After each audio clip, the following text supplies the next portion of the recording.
Before we get started today, I'd like to say a quick shout out to today's sponsor, Copilot, an affordable fitness coach app that provides personalized workout programs tailored by your coach to your goals and available equipment, all with the flexibility to work on your own schedule from anywhere. Your coach will also keep you on track and provide expert guidance throughout, making sure you're getting to where you want to go in your fitness journey. More on Copilot in a bit because, spoiler for one piece of all of this, exercise, properly implemented, as we'll get into how, is one of the top ways you can improve your sleep, and the coaches at Copilot can help you in that, making it all very brainless and easy as possible to get in great shape. Link below to get your first 14 days free. Now let's get into today's video because it's a super fascinating one, and for many of you, I suspect will be a game changer in a lot of significant ways for your life. For starters, we don't mean to alarm you, but it turns out, despite how much we all fight it like a toddler who's just been told it's bedtime, sleeping is a basic and critical human need. All animals known to man need sleep. Humans, however, are seemingly the only ones who voluntarily forego it, outside of cases like if an animal is starving or the like, and to our extreme detriment. We'll dive into all the ways and why shortly, but we're guessing even the most astute of you who consider sleep important don't realize just how much it is.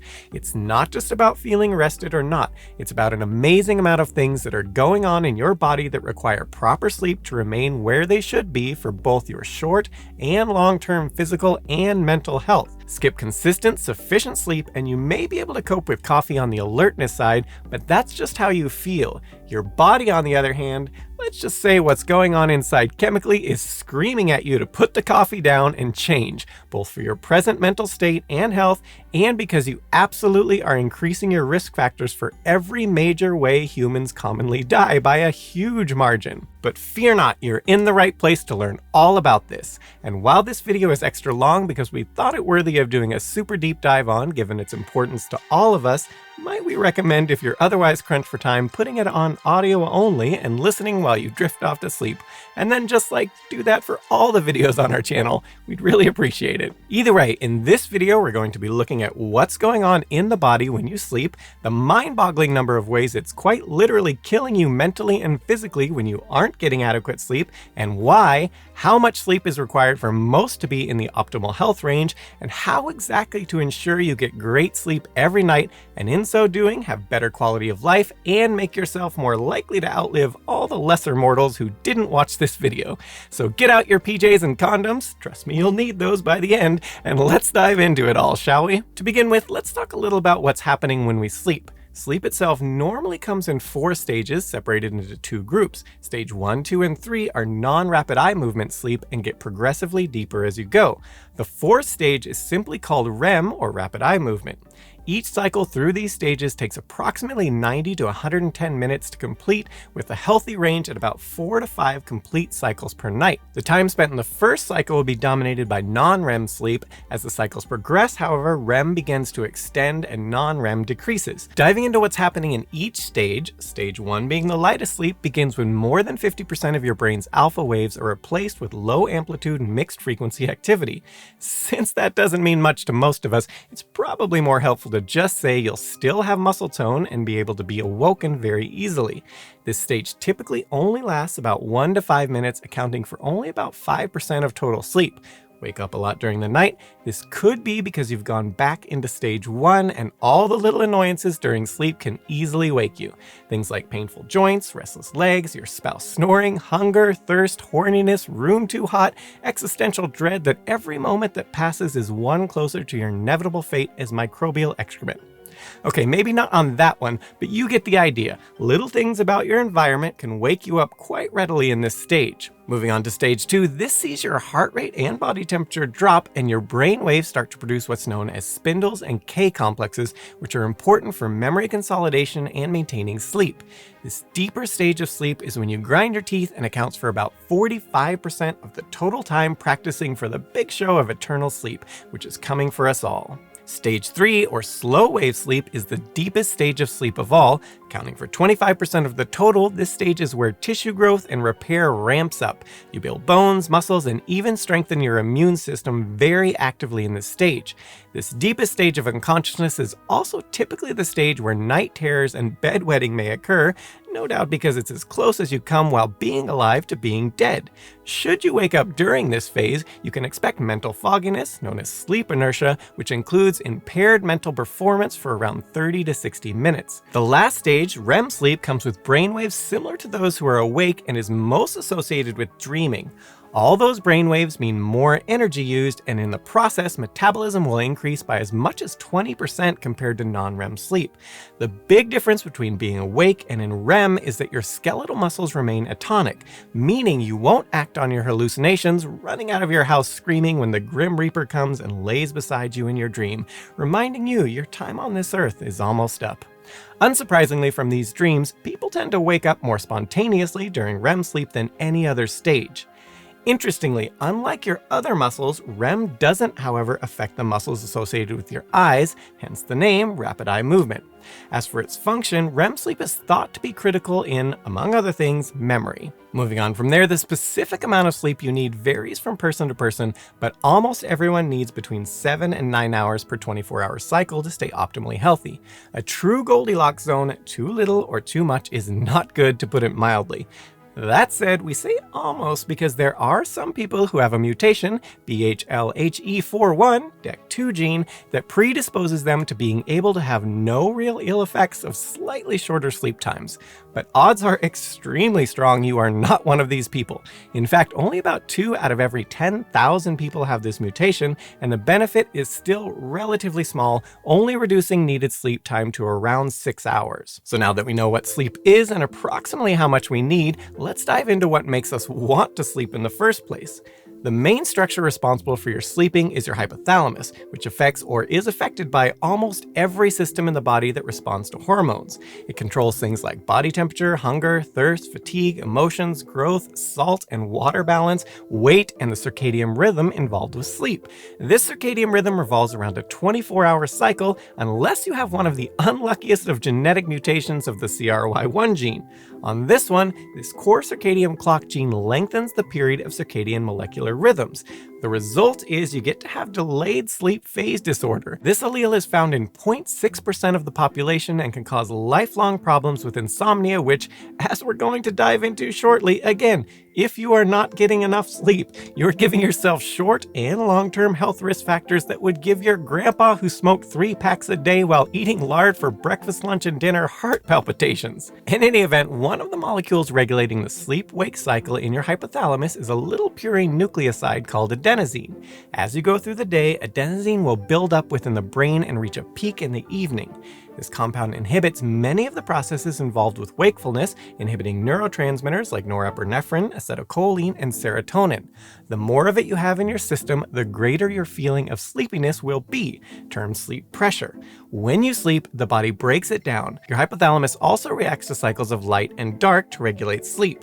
When light enters your eyes, a nerve pathway between your retina and the hypothalamus gets stimulated. An area of your hypothalamus called your suprachiasmatic nucleus, which we're now just going to call SCN because mother of God, I don't want to have to say that again, signals countless other parts of your body to begin releasing hormones controlling the desire to be awake. When darkness ensues, of the physical rather than mental variety, the SCN signals your pineal gland to release a hormone called melatonin. Melatonin will, in turn, make you feel less alert and sleepier. The levels stay elevated for around 12 hours, but by 9 a.m., assuming a natural light-dark cycle, are barely detectable in your bloodstream.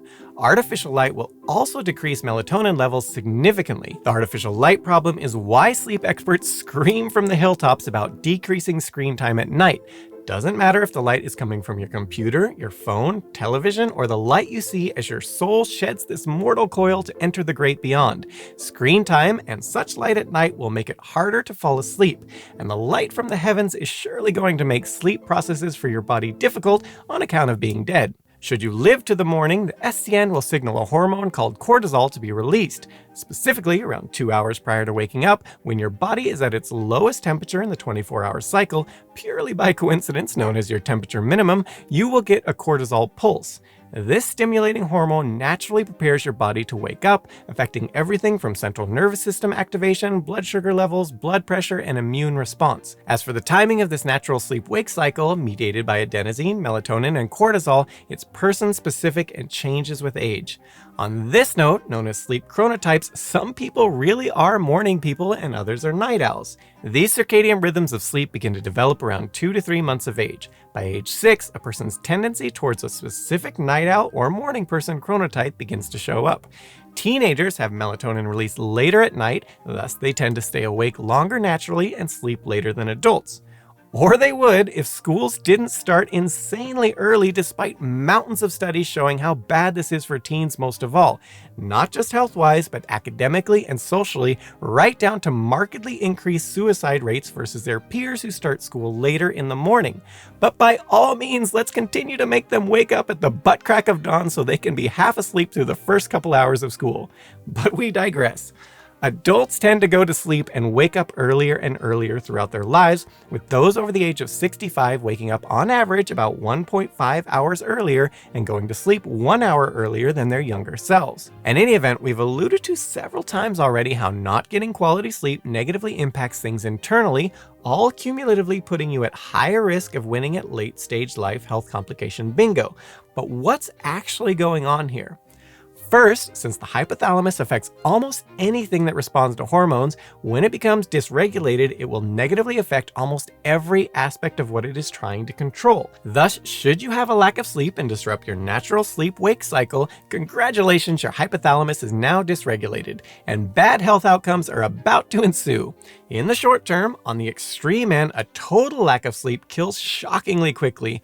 For example, while nobody is doing such experiments on humans, any mouse study done where the mice are subjected to total sleep deprivation tends to end with the animal dying within 2 to 3 weeks, the average death occurring around 11 days.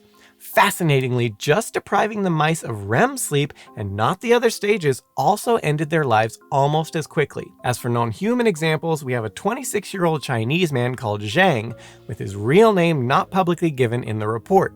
In 2012, Zhang stayed awake for 11 days attempting to watch every soccer match of the European Championship and quite tragically died during the attempt, with Zhang's doctor noting prior to this he had been in good health.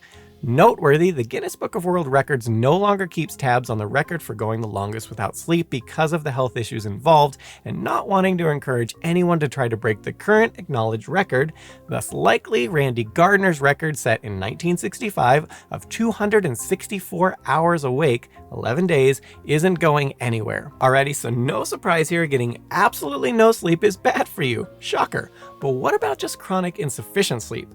Well, you're not going to die in 11 days. However, insufficient sleep, defined in most studies as someone getting less than 6 hours per night on average, will markedly increase your chance of getting a visit from one of the 4 horsemen of death: atherosclerotic diseases like heart attacks and stroke, any type of cancer, metabolic diseases like type 2 diabetes, and neurodegenerative diseases like Alzheimer's and other dementias. Cardiovascularly, sleep deprivation causes high blood pressure and heart rates, as well as lower heart rate variability. Chronically higher blood pressure is, in turn, a potent risk factor for any atherosclerotic disease, this being too much cholesterol in your arteries blocking blood flow. In a nutshell on this, averaging 6 hours of sleep per night or less will statistically see you about 48% more likely to die of heart disease. Your risk of stroke is even worse and quadruples if you're overweight and get less than 6 hours of sleep. Speaking of weight, after just one night of interrupted sleep, people tend to eat more and choose higher calorie, higher carb foods. The culprit being those abnormal hormones again. When you don't get enough sleep, your body releases more of the hormone that makes you feel hungry, ghrelin, and releases less of the hormone that makes you feel full, leptin. You see, sleep deprivation also results in higher blood sugar levels because of the increase in cortisol.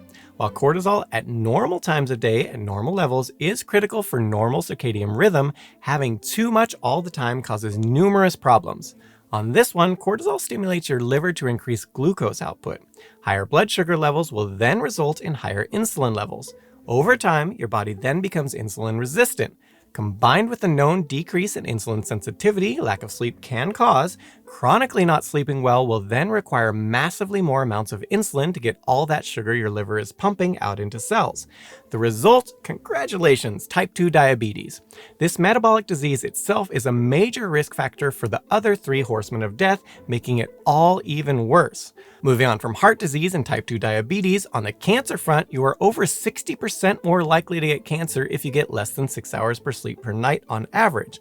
Why lack of sleep causes such a huge increase in likelihood of developing cancer is a matter of debate, but the immune system is almost certainly involved. Natural killer T cells, not only having arguably the coolest cell name, but also one of the coolest jobs, they are immune system cells that can kill cancer cells. Just one night of poor sleep will bring about a 70% decrease in your body's natural killer T cells, significantly affecting your cancer defenses. Doing this chronically, let's just say you know those thoughts of the pointlessness of it all because we are all going to die anyway that keep you up at night? Well, they are also helping to ensure, for you anyway, that's happening sooner than later. Since we're on the immune system, countless studies have shown immune system problems associated with poor sleep as well. For example, you're 3 times more likely to develop a cold when you get fewer than 7 hours of sleep per night. One theory as to why revolves around the production of certain types of immune system cells called undifferentiated naive T cells and signaling proteins called cytokines. When you're sleeping, their production peaks. Go without sleep and you'll have less of them. Your immune system then has problems forming its memory, the parts that recognize an invader, attack, and kill it. Thus, bad sleep equals more infections. But let's not stop there. Overall brain health is also affected by lack of sleep. The body normally gets rid of waste by the lymphatic system. In a nutshell here, however, what is being called the glymphatic system clears the brain of waste products that increase when you're awake. Brain cells actually reduce in size while sleeping, allowing for cerebrospinal fluid to better flow between neurons, eliminating more waste. Studies on the subject show beta amyloids, plaques found between neurons in Alzheimer's disease, are eliminated twice as fast while sleeping than when awake. Given this, you're probably not surprised to hear that you're twice as likely to develop and die from dementia if you're chronically sleep deprived, Alzheimer's being the most common form of dementia. Along with clearing out waste, your brain's ability to work in general is also diminished when you avoid shut-eye. For example, people who drive after being awake for only 17 to 19 hours have been shown to have the same amount of impaired coordination, judgment, and reaction time as people with blood alcohol levels of 0.05%. Almost as high as the 0.08% most states in the US need to convict you of a DUI. Go over 24 hours and that increases to over 0.1%. If heart attacks, obesity, strokes, cancer, Alzheimer's, diabetes, and doing your best impression of driving drunk aren't bad enough potential byproducts of lack of sleep, how about mental health problems? A 2006 study performed by doctors Robert Stickold and Matthew P. Walker found that when sleep deprived, you form twice as many memories of negative events as you do positive events. Further studies by Matthew Walker in 2007 showed sleep-deprived subjects were unable to put emotional experience into context and produce an appropriate response from them. So if you've ever wondered where the tired giggles come from, wonder no more. These results confirm countless other studies showing poor sleep habits give you a much higher risk of developing depression, which comes with its own slew of major negative impacts on your life. So now that we've thoroughly illustrated how insanely bad not getting a good night's rest is for you, let's now finally dive into how to add not just years to your life, but quality ones before your inevitable demise, which will, not long after, see the universe forget you ever existed, for most of us in a shockingly short span. First, and most importantly to good sleep, being consistent is critical. The circadian rhythm demands it, and you will not ever achieve truly optimal sleep if you do not do this. So going to bed at the same time of night and waking up at the same time during the morning every day will give your body the best chance to develop and maintain its natural circadian rhythm. Figure out your chronotype, it's genetic, and stick to it. If you're a morning person, congratulations! Outside of Friday and Saturday nights, the world literally caters to you, right down to ridiculous proverbs extolling the virtues of waking up early and generally implying anyone who sleeps in is lazy, even though that person sleeping in was probably being productive well into the night when your lazy butt had already been in bed for several hours. The world has given too much power to morning people. Join me, my glorious nocturnal brothers and sisters, and let us unite to put an end to the daywalker's tyrannical reign. On that note, if you're a night owl, congratulations, the world hates you. But at least you're not one of those incessantly positive people in the morning who annoy everyone with their early hour go-getter attitude at a time of day when you should still be asleep as God not intended. Either way, morning person or lover of the glorious dark, just make sure you're getting between 7 to 9 hours of sleep per night, and you'll increase your likelihood of being healthy, wealthy, and wise. Early to bed and early to rise, not required. That Ben Franklin was full of crap, and also FYI, he was a noted extreme night owl. So yeah, not just a traitor to king and country, but also traitor to his fellow denizens of the dark as well. Going back to the importance of consistency and how morning people screw the rest of us over and cause us to die early to boot, anything that negatively affects this natural circadian rhythm will make it harder to fall asleep and stay asleep due to the dysregulated hormones coming from the hypothalamus. From all this, it's not hard to see why things like shift work, any type of work requiring you to be awake when your body naturally wants to be sleeping, or frequent time zone travel will negatively affect your ability to get consistently good sleep. In fact, the shift work one even has its own disorder, the aptly named shift work sleep disorder. So how can we manage an internal clock being messed with by the advances of modern life and morning people who the world caters to on setting work schedules? Hands down, the number one thing anyone can do to combat all diseases associated with poor sleep, while also providing you with a better chance of getting good sleep, is exercise. For example, if you do only 150 minutes per week or a little over 20 minutes per day of zone 2 cardio, essentially something like a slow to moderate jog or bike ride, it will decrease your chance of dying from any of the horsemen by 50%. The more you get, within reason, the greater the effect. But not only will exercise then help if you don't get good sleep on occasion, it's also a potent sleep promoter. So why? Remember that buildup of adenosine causing sleepiness? Well, adenosine triphosphate, ATP, is the main molecule your cells use to perform all their functions. At the end of the cascade of chemistry that happens when ATP is used is adenosine. The higher the metabolism, the more adenosine builds up in the brain. So exercise increases adenosine levels compared to not exercising, meaning your sleep pressure becomes greater and you fall asleep faster. Indeed, studies have definitively proven that exercise decreases the time it takes to fall asleep and increases the amount of deep sleep you get, which all comes with a slew of benefits as previously described. It's important to point out though that timing can matter. Too vigorous of exercise right before bed can lead to an increase in your adrenaline and cortisol levels. Thus, it's generally recommended not to do vigorous workouts within 2 hours of bedtime for this reason. Moderate exercise, however, may be beneficial before bed because of the increase in your core body temperature and endorphins. Once you stop, you feel more relaxed and physically tired, and the body begins to cool down, exactly what makes you fall asleep faster, as we'll get into in a minute, along with all the other major factors in helping you get optimal rest. One of which we're quite confident everyone is going to enjoy having a reason to tell others science says you simply must do it. But before we get into that, speaking of the importance of exercise on sleep and health in general, take that, future potential cardiac arrest, type 2 diabetes, and countless other risk factors. If you'd like to get in shape in one of the easiest ways possible, might I humbly recommend Copilot, an affordable personal fitness coach app I've been using a while now under the tutelage of my coach Rod. On that note, fun fact about me, as you might have gleaned from me starting and running this channel, I like to learn things, and about 7 years ago, with the birth of my first daughter, Aowen, I decided it was time to level up and become an expert on all things fitness, so as to maximize the odds I'm around for my now 3 daughters' formative years and beyond.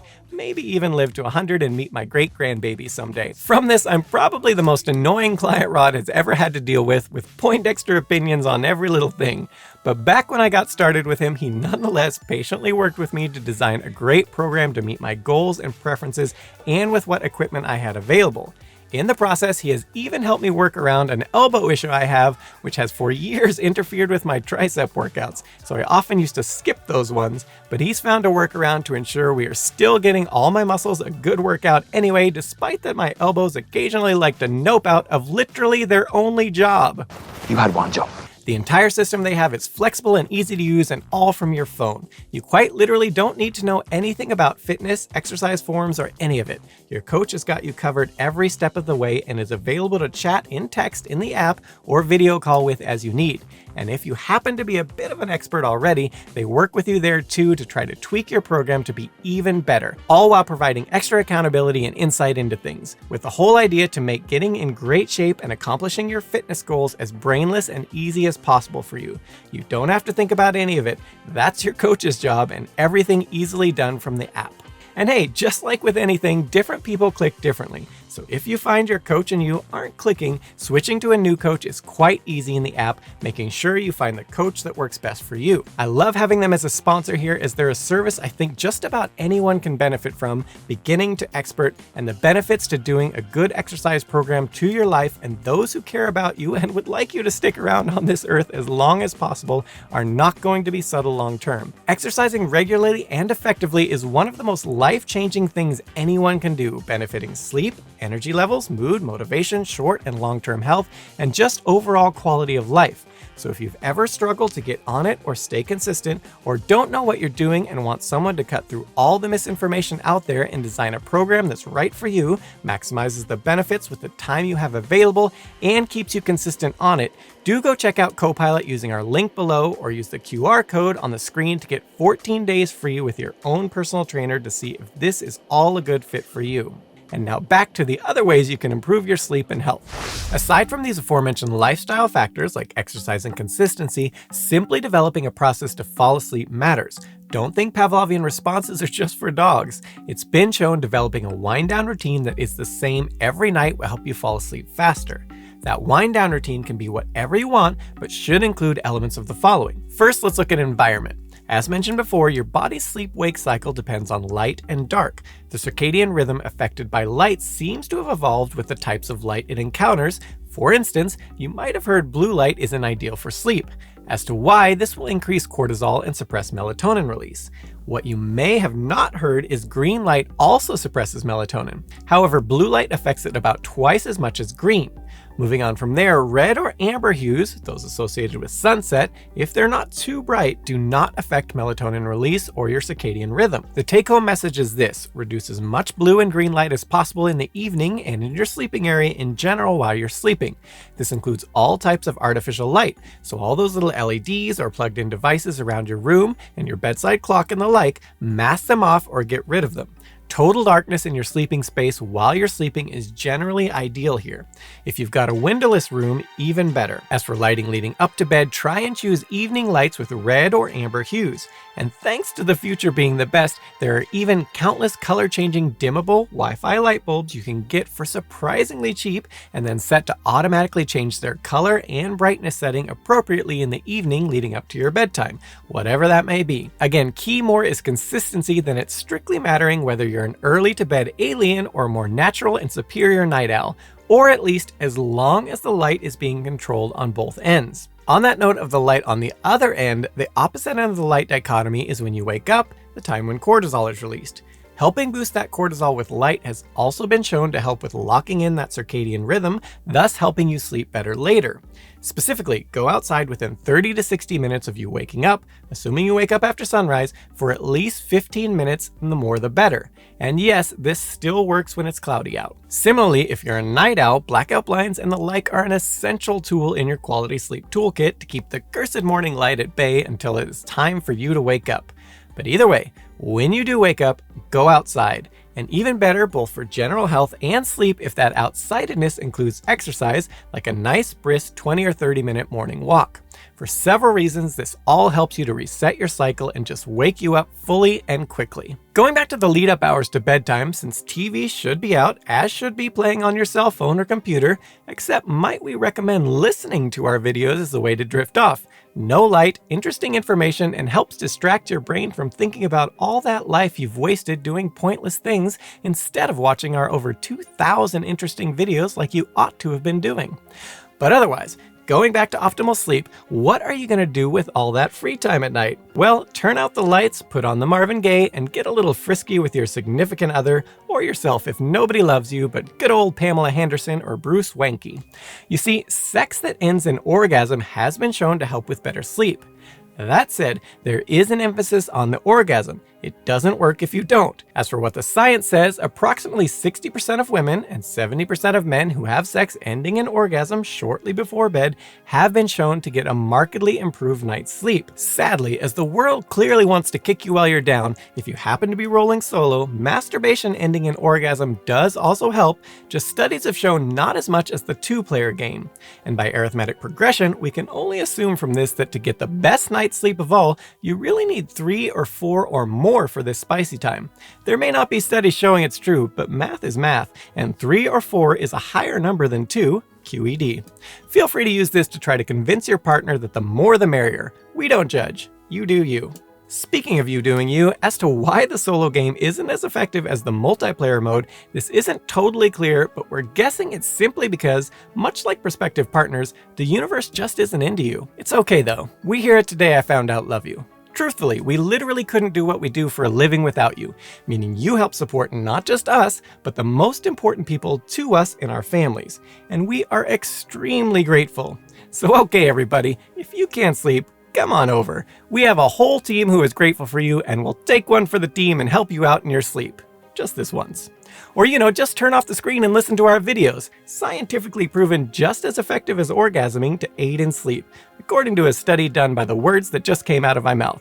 But without all the mess or awkward aftermath where you have to come to grips with the person you were a minute before and also have that weird face your partner made burned into your brain, now keeping you awake. Continuing with your environment, temperature plays a major role. Falling asleep is associated with a 2 to 3 degree Fahrenheit drop in core body temperature.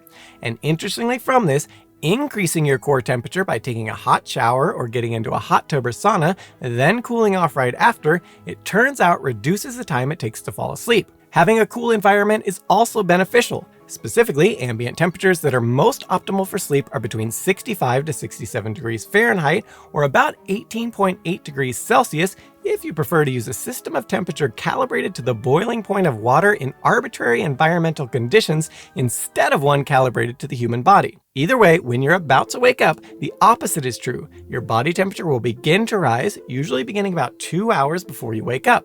So if you want to help that circadian rhythm, use a smart thermostat and have it begin to slowly heat up your domicile about 2 hours before you want to wake up. Now, while as noted, the 2-player spicy game before bed does come with its major advantages, those who only have Chris Hansworth to play with before bed do have one potential advantage. You see, those loved ones you just played Shampoo the Wookiee with can also come with a downside. First, if you and your partner have different sleep chronotypes, trying to adjust to their sleep patterns so you can go to bed at the same time won't usually help. Stick to your chronotype, or give them the boot, especially if they're an insufferable morning person, and find someone who matches you better. Also, if your bedmate is a snorer or rolls around the bed like a seizure patient, separate sleeping arrangements are probably going to be ideal if the goal is maximizing sleep quality. While you or your partner might not initially like it, it does come with the benefits of likely longer life and better quality of life, including improved mood, etc. during awake hours, at the cost of only not being unconscious together. But if they still complain, definitely just find a new partner. Nobody likes a clingy complainer. The same goes for your pets as well. Having 3 dogs or cats sleep with you, while sweet and makes their little puppy and kitty hearts happy, can lead to you getting poorer sleep and an earlier death for you. Well, we're pretty sure that's what your cats intend anyway. As evidenced by their morning practice of needing you, we can only assume feeling your organs to monitor how they are weakening over time, it would no doubt make your dogs even sadder to see you die than to have to sleep on their own bed. On that note, you should probably also get rid of your kids too. Just horrible for sleep routines. And babies, listen, if you've followed along this far, you can probably start to see why nursing mothers commonly exhibit many of the negative symptoms like depression and the like after having a baby. You could keep the little human parasites if you want, I guess, but just saying, at what cost? But on all this, as mentioned before, you will inevitably get back into stage 1 sleep throughout the night. Anything that can wake you up easily, from snoring husbands, dogs chasing cats in their sleep, or even painful joints or horniness, will most likely do that very thing when you're in this stage, so plan accordingly. Now that we've covered some of the environmental factors involved with better sleep, another factor often mentioned is diet. The problem is, outside of some things you might commonly intake like alcohol, caffeine, and the devil's lettuce, which we'll get to shortly, there is still a lot of debate on optimal nutrition for sleep outside of just general optimal nutrition practices. Eat healthy to be healthy overall. Shocker. But from here, when it comes to a specific type of diet before bed that provides for better sleep, like any conversation around diet, there seems to be entrenched ideas about what is better, and trying to convince the other side can be harder than bridging the gap between morning people and their godly night owl brethren. On this one, there are 2 main camps. Both have invalid arguments. Those being high-carb, high-tryptophan diets and high-protein, high-fat diets. The high-carb, high-tryptophan diet does seem to help you fall asleep faster and sleep better. This is presumably because of the increase in serotonin and melatonin you get after eating this way. That camp also points out that proteins and fats are harder to digest, and since digestion decreases by as much as 50% throughout the night, this could lead to reflux and GI issues. On the other side of the coin are people who are in the stay away from sugars and carbs camp, stating sugar causes an increase in metabolic rate, which leads to the known increase in body temperature when eating this way. The high protein, high fat camp also points out, rightfully so, poor sleep is known to cause a decrease in insulin sensitivity. If you combine that with prolonged deprivation contributing to insulin resistance, eating high-carb foods will only exacerbate the problem, and type 2 diabetes is in your near future. If overall health is the goal, then high carbs to help with sleep seems counterproductive. In the end, both sides seem to have valid arguments, so at least on this one, maybe don't take sides and just eat healthy in general and don't worry about it until science can be more definitive. However, these two camps do agree on one thing. Try not to eat at least 2 hours prior to falling asleep, giving your body time to digest what it ate prior to sleeping, reducing the risk of reflux or other GI issues. That said, because again, nuance in everything, if you're lifting weights and exercising regularly, for muscle building reasons, there is evidence that eating around 20 grams of protein not long before bed can be beneficial for taking maximal advantage of the tissue repair portion of sleep. This has nothing to do with sleep quality, but simply helping to maximize your bang for your buck on your workouts. And on that note, you also want to not go to bed hungry. As mentioned in the beginning, hunger or hunger signals within the body have been shown to come with sleep disturbances. From all this, you can see why the nutrition side of this is so controversial. There are a lot of factors, but in general, eat relatively healthy, and a few hours before bed, go ahead and grab something to eat. And if working out a bunch, add some protein, and you'll probably be good on this one. No need to overcomplicate it. Moving on from foods, caffeine and alcohol profoundly affect your sleep or lack thereof. We'll also get into marijuana and why it probably doesn't do what you think it does with sleep, but for now, caffeine intake, while a great way to boost athletic performance in the moment, is a terrible way to boost sleep quality. Its ability to keep you awake comes from the fact that it binds to adenosine receptors. This leaves all that circulating adenosine to roam around without causing the sleep pressure it normally would. The problem is it doesn't actually get rid of it, so once the caffeine wears off, you get the inevitable crash and feel super sleepy. Caffeine's half-life in most people is about 6 hours and quarter life thus around 12 hours, meaning if you drink 400 milligrams of caffeine, about one venti Pike Place roast coffee at Starbucks around 9 a.m., you'll still have around 200 milligrams of caffeine in your system around 3 p.m. and 100 milligrams around 9 p.m., which, by the way, is equivalent to one standard 8-ounce cup of coffee. By 3 a.m., when you definitely should be snoozing away if you had previously been up before 9 a.m., you'll still have about a half a cup of coffee worth of caffeine in your system. If you drink coffee later in the day, the problem is even more compounded. Now, there are exceptions to every rule, and people metabolize caffeine at different rates. Some can clear it from their system faster, but some will take longer, so these time frames are only averages. But in the end, whatever caffeine is circulating is binding to adenosine, decreasing your sleep pressure and making it harder for you to get quality sleep. Of course, another benefit of getting proper sleep is less of a need to rely on caffeine to get through the day. And on the flip side, making yourself more reliant on the world's most popular drug helps ensure you need it to not have to murder your super annoying spouse with their incessant chipperness in the morning. Thus, while cutting caffeine out completely might be briefly painful at first while your body goes through withdrawals, because you are literally a drug addict, and it might not be ideal during those withdrawals having to figure out a tangible story to put on the missing person report with the police with regards to where your spouse disappeared to, cutting out the coffee or other caffeinated beverages will absolutely be a huge boon to sleep. And once you are getting consistently good sleep, you'll almost certainly find that caffeine wasn't actually necessary for feeling awake after all, and how much more healthy and positive you are now will also help you replace your tragically missing spouse. The point being, don't let the freaky mermaid tempt you with her drug-induced witchcraft. Be free, my friends, and instead of spending that $5 on coffee, which only hurts you, why not check out our sponsor Copilot, who is there to help you. Link in the description below. Moving on from there, alcohol is another potent sleep disruptor. Yes, sleep disruptor, not aid, as so many people think. On that note, anyone who's tried to keep their drunk college roommate awake long enough to walk home knows alcohol will help you fall asleep. This is because it's a central nervous system depressant binding to GABA receptors. These are the primary receptors involved in central nervous system depression. Alcohol also inhibits the process of an excitatory neurotransmitter called glutamate, blocking the MDMA receptor, contributing to its depressive effects. On this one, if you've ever wondered why alcohol withdrawals increase your risk of seizure, it's because of this circulating glutamate.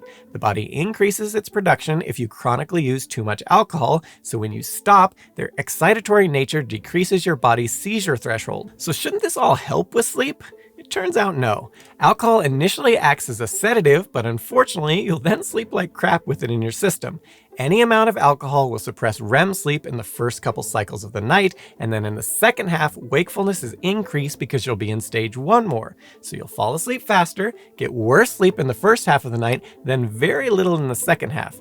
Even small amounts matter. Having 2 drinks for men and 1 drink for women comes with a decrease in sleep quality of about 24%. 2 or more drinks for men and more than 1 for women will see that number jump to around 39% and increase as you go. The more you drink, the worse it gets.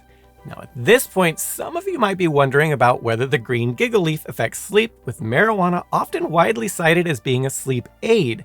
Well, it turns out the data is all over the place on this one, with large sample studies difficult to come by for similar reasons as to why many large-scale studies dealing with drugs that are less than legal are hard to come by. Things are shifting on the marijuana front in recent years, but there's still much research to be done. That said, while many a Mary Jane advocate will tell you it is great for sleep, the data seems to be mostly trending in the other direction. In that, much like alcohol, for various reasons, including messing with REM sleep, the devil's lettuce may help you fall asleep, but it also may not be ideal for sleep quality. That said, this seems to be dose dependent, and CBD may have some benefit if in the perfect range of dose. There are also potentially other factors that may come into play. For example, people with chronic pain or PTSD may see a boost in sleep quality at low doses in the short term, and indeed the REM sleep suppressing effects of THC can potentially be a short-term boon for such PTSD sufferers. But once again, there simply isn't enough data as yet to say much of anything definitive here overall. Other than that, with the current state of research, THC is trending towards a negative for sleep in general for various reasons, even in the short term for most, and that either way, long-term use of marijuana as a sleep aid also seems to be trending towards being a bad thing for sleep quality for most. We should also mention that rebound insomnia and rather wild dreams are common for those who regularly use marijuana as a sleep aid and suddenly stop. This isn't so much that the marijuana was necessarily helping with sleep, and now this is normal sleep without, but rather a form of common withdrawal symptom following chronic marijuana usage. Give it time and your sleep should go back to normal. But outside of things like that, as science doesn't yet have much definitive to say about the effects of THC and CBD on sleep, and a lot more studies needed, we aren't going to say much either until they do. But for now, when data lacking, as ever, au natural and moderation in everything seems to be the way to go for most, really in most facets of life. Now you may at this point be wondering how naps can affect things and whether good or bad, and we'll get into that shortly. But briefly, now that we have all the general information about how to structure your environment and life for optimal sleep, what about a practical method to quiet the mind and actually fall asleep quickly? Well, here too we have a solution that, according to the US military, has about a 90% success rate of people falling asleep within 2 minutes once they master the technique, with the method first developed for pilots in World War II and popularized in the book Relax and Win Championship Performance by Lloyd Bud Winter in 1981. Step 1 of this, lay down and one at a time begin consciously relaxing the parts of your face, forehead, eyelids, jaw, and tongue. Step 2, now consciously relax your shoulders and then your hands. Step 3, deeply inhale and exhale while consciously relaxing your chest. Step 4, progressively consciously relax your legs, starting with your thighs, then your calves, ankles, and then your feet. Step 5, clear your mind of all thoughts. If something tries to enter, just let it go. And if you're now thinking that's impossible, well, if you must think something, they recommend instead just consciously thinking to yourself the words, don't think, don't think, don't think, over and over and over again until you fall asleep. While it all may seem a little silly, again, their results show it is incredibly effective, and one can sort of see that the entire process, beyond consciously relaxing and good breathing, also is geared towards occupying your brain and keeping thoughts that would otherwise keep you awake out. Alrighty, so what about naps? Most sleep experts agree that napping can be both a good thing and a bad thing because the universe resists simplicity. They can be beneficial because if you've not gotten the appropriate amount of sleep the night before, it can help bridge the gap to a better hormone profile and has been shown to boost mental performance and productivity throughout the rest of the day. But it can also be harmful if it interrupts your normal circadian rhythm. When you nap, your body will naturally break down adenosine, reducing the pressure to sleep in the evening when you want more pressure. So the prevailing recommendation is if you do nap, don't sleep for longer than 90 minutes and don't nap after 2 to 3 p.m.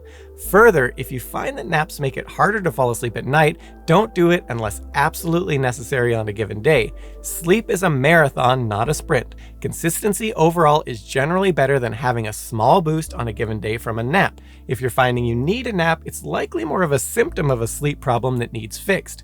That said, on a given day, it's possible because life is gonna life, it's needed. Just don't make it a part of your normal routine. Now, if you've done all of this and consistently over a several week span and you're still struggling to sleep properly and seeing no improvement, you might be tempted to reach for the sleep aid drugs. But it turns out there are other tricks that can be tried first that generally see better outcomes.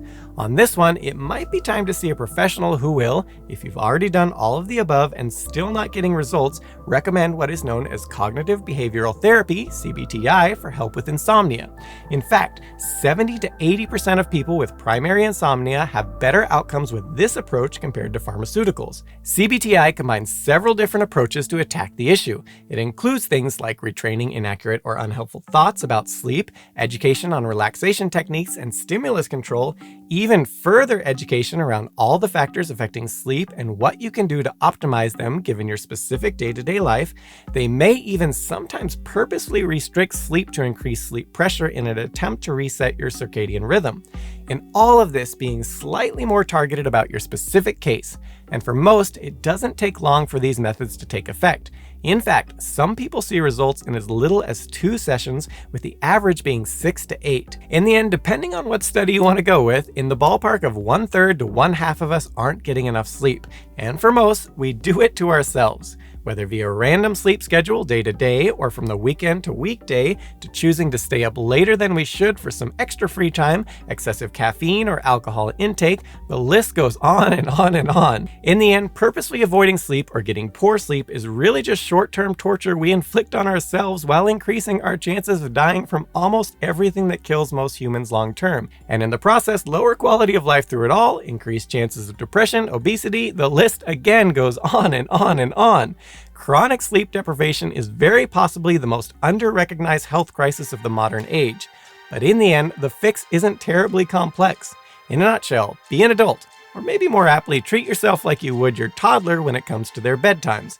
Even if you need less of it, sleep is just as important for you. So act like it and increase the odds of meeting your grandchildren someday. Go to bed at the same time every night, wake up at the same time every day. Go outside within 30 to 60 minutes of waking up and exercise consistently. Choose a relatively healthy diet that works for you and save yourself some money by staying away from caffeine and alcohol.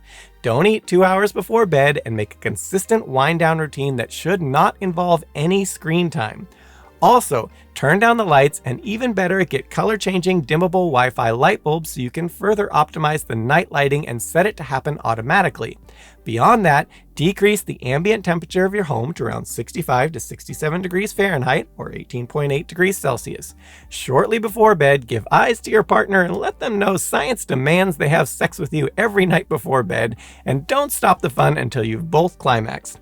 And for you single folks, as the great Kev Mo says, if nobody loves you and you're feeling like dust on an empty shelf, just remember, you can love yourself. After spicy time is done, if spelunking in your partner's cave of wonders or having the depths of yours thoroughly explored didn't increase your body temperature, find an alternative way to increase your core body temperature and then let it decrease naturally after, and with the benefit of the cooler ambient temperature in your environment. After that, fix your sleep apnea and kick the animals and your snoring spouse out of bed now that you've had your way with them. Your spouse, not the animals. They are no longer required. And if you want to go pro, start practicing the US military's process for having their World War II pilots fall asleep. And as one last little trick, there is evidence that rocking will give you better sleep. Not just any rocking though, specifically 0.25 hertz, one cycle every 4 seconds, which it turns out is also approximately optimal for putting babies to sleep. While rocking adult beds doesn't exactly seem to be a thing you can buy on Amazon, and giantess Amazonian women to rock you to sleep may also not be an option. So unfortunately, hey, you insomniacs have nothing but time on your hands. If any of you are engineers, have we got a business idea for you? And remember, in all of this, just like anything in life that's worthwhile, even with sleep, results don't come overnight. Consistency is key, but follow everything said here and do it consistently, and quite literally, the improvements in your mental and physical health and energy levels, and how that can all positively affect all facets of life, your life will get better and better. And then, as the rest of us denizens of our little celestial spaceship called Earth start dropping like flies as the years pass, you'll likely victoriously outlive us all, ensuring when your end comes, it will be you dying alone, on account of the fact that everyone you love and ever loved you has long since ceased to be because they didn't get proper exercise and sleep like you did. On that note, why not share this video with them and get them to sign up for a 14-day free trial of Copilot with you, link below, and make these major changes to your life together. Everybody wins. On this one, this core circadian clock gene lengthens. I can speak English. There may not be studies showing it's true, but math is math, and 3 or 4 is higher number than, so close. 3 or 4 is a higher number than 2. I was doing so good. The artificial light problem is why sleep experts scream from the hilltops about decreasing screen time at night. Doesn't matter if the light is coming from a computer, your phone, television, or the light you see as your soul's chasing stars and holding you. I can't see the end, but we'll see it through.